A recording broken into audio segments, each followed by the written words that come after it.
Welcome to this explainer. If you're a focused learner looking to finally understand the deepest, most hidden mechanics of your own mind, well, you are in exactly the right place. Today, we're taking a highly visual, totally metaphorical deep dive into one of the most fascinating frameworks of the human psyche ever created. We are going to map out the mind using the absolutely groundbreaking psychology of Carl Jung. So go ahead and get comfortable because we are about to look under the hood at the hidden architecture that drives almost everything you do. Okay, let's dive into this. Are you really in the driver's seat of your mind?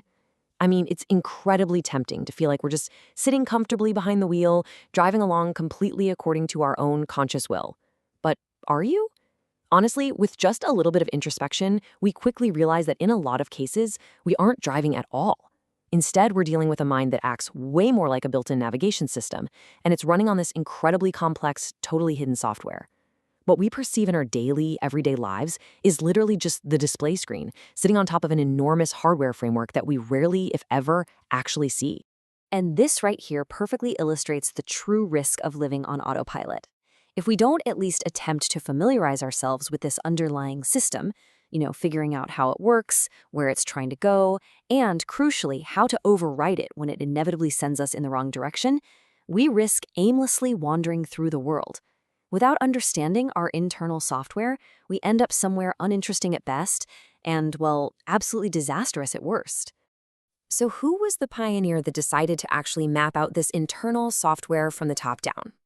That would be the 20th century Swiss psychiatrist Carl Jung. He possessed what was arguably one of the greatest, most capable minds that has ever attempted to explore the self from the inside out, ultimately conceptualizing a completely comprehensive understanding of our internal navigation system. Now, to really grasp the map, we kind of need to understand the map maker. Jung was born in Switzerland back in 1875.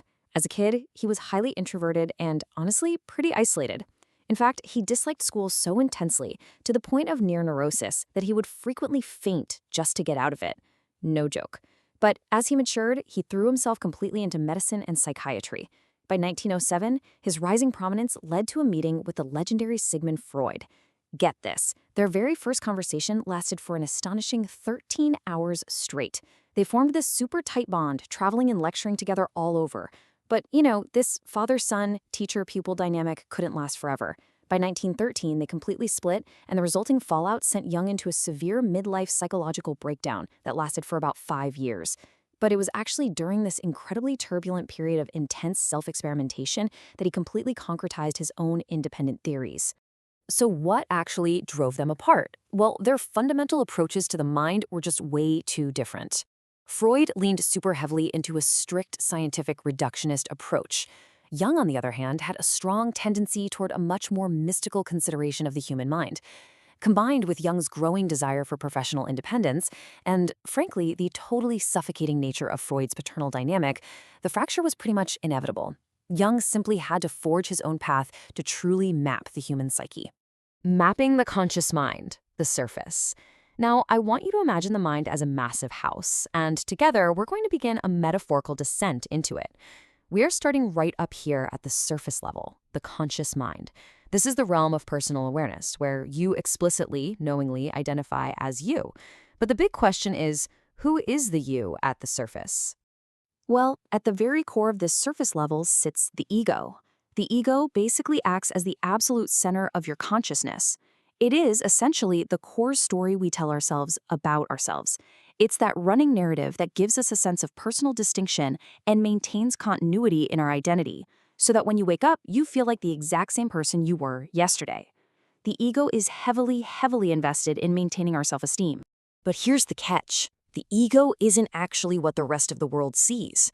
The world sees your persona. Your persona is the outward appearance you display to the world.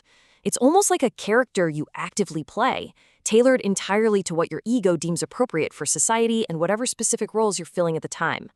But remember, this persona, it's just an outward mask. More often than not, it's completely disjointed from who the individual actually is deep down.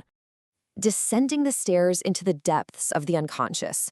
So if the persona is just a mask we wear, and the ego is super busy filtering what is and isn't acceptable just to maintain that mask, where does everything else go?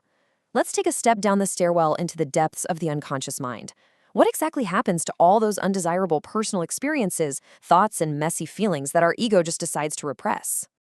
Well, they go straight down into the personal unconscious. You can essentially think of this as your personal basement. The ego filters out literally anything that doesn't fit the neat, tidy story it's trying to tell, and it sends it down here for concealed storage. But here is the thing. Just because it's locked away in the basement doesn't mean it's actually gone. These hidden aspects continuously and actively interact back and forth with our consciousness, influencing our behavior in ways we rarely even recognize. Now, what's really interesting about this next layer is how Jung radically departed from Freud and the other psychologists of his era. Jung believed there was another, much deeper level to this basement. He called it the collective unconscious. This isn't just your own personal baggage anymore. This is a universal reservoir of psychological predispositions, and it's inherited through an unbroken chain of human history. It is literally an evolutionary unconscious that every single human being automatically inherits the moment they're born. The foundational software running inside this collective unconscious is made up of what Jung famously called archetypes. These are shared psychic structures and symbols. And honestly, here is the truly mind-blowing part. Jung found this to be empirically demonstrable. Why? Because he saw the exact same recurring motifs and symbols in the dreams of his modern 20th century psychiatric patients as he did in ancient global art and myths. I mean, these were cultures that existed at completely different times in history, cultures that had never even met each other, yet they were dreaming up the exact same symbols. These archetypes basically form the basis of our personality by predisposing our cognitive tendencies across all of humanity. The basement, confronting your dark shadow. Now brace yourself. We are taking the final, absolute darkest step down the stairwell. We are at the very bottom of the basement now, and it is right here that you must confront the deepest, most intensely hidden elements of your being. Jung called this the shadow. So what exactly is lurking down there in the shadow? Well, it's pretty much everything the ego fiercely resists identifying with. It contains all of our repressed and denied content. It holds our unknown faults and, yeah, our capacity for potential wickedness. But actually, scratch that, it's not just about evil. Jung also specifically noted that nesting right within the shadow are the anima, which are the suppressed feminine qualities in a male, and the animus, the suppressed masculine qualities in a female. The ego desperately wants to ignore all of this. So the crucial point here is perfectly captured by Jung himself. You simply cannot outrun your shadow. Trying to evade it is precisely where the real danger lies. When we actively ignore our dark side, a small evil doesn't just disappear. It simply grows into a massive one through repression. Being fully aware of your dark side is literally the only way to manage it when it inevitably sneaks up those basement stairs completely uninvited. Admitting you are sick is always the very first act of healing. The return and the path to individuation. This brings us to the ultimate goal of Jung's entire career. Because look, it's not enough to just sit around down in the basement. We have to execute the return. Jung called this process individuation. It is the continuous, lifelong striving to integrate both the unconscious and conscious realms of the psyche to create a singular, unified state of wholeness. That is your authentic self. So how do we actually pull off this massive, daunting task of individuation? Well, it requires some very actionable steps. Step 1 is practicing radical self-honesty. You have to look in the mirror and admit that you aren't always who you think or even hope you are. And that naturally leads to step 2, radical self-acceptance. You have to accept the complete, often super undesirable reality of your feelings and your actions. Only then can you finally reach step 3, which is successfully integrating that dark shadow into the totality of your true, complete self. Honestly, to truly and completely accept your own downfalls, your weaknesses, and your potential evils, that is a task that literally shakes the core of the psyche. It is incredibly, overwhelmingly difficult. But as Jung so profoundly wrote, the sole purpose of human existence is to kindle a light in the darkness of mere being.